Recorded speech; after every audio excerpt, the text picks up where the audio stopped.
le moins que l'on puisse dire, si est que les Bleus ont eu chaud, très chaud.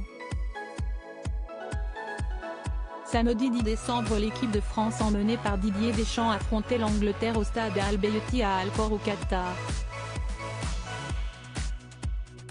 Les Sorillons savaient que se retrouver face au tenant du titre serait une mission compliquée et ce dernier quart de finale de la Coupe du Monde a donné des sueurs froides aux deux équipes.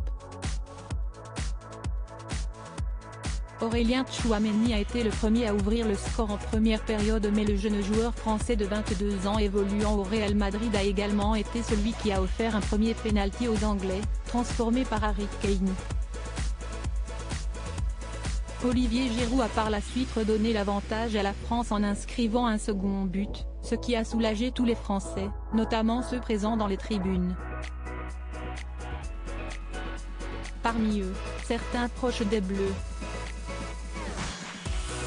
Comme la semaine passée, Dylan Deschamps, le fils unique de Didier Deschamps, avait fait le déplacement. Le jeune homme qui habite à Londres était accompagné de sa compagne, Mathilde.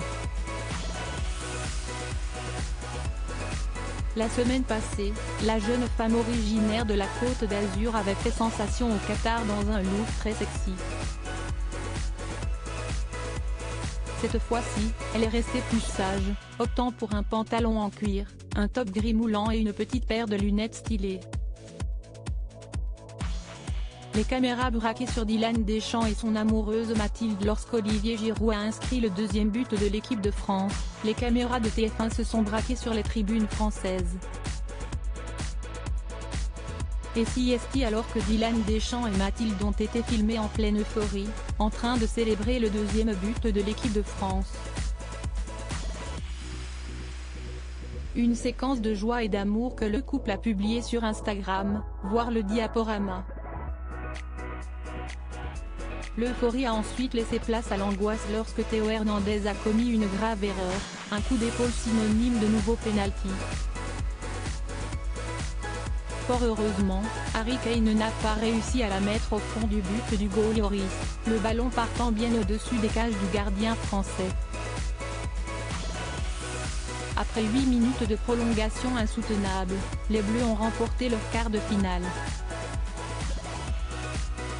Ils affronteront le Maroc mercredi soir pour une demi-finale historique, le Maroc ayant battu le Portugal.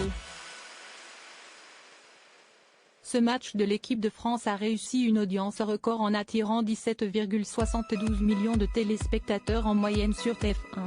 Comme le rapportent nos confrères de Pure Média, la rencontre a été suivie par 62,8% des Français présents devant leur télévision entre 20h et 22h. La part de marché est de 71,1% sur la cible commerciale féminine des femmes responsables des achats de moins de 50 ans, Freda 50.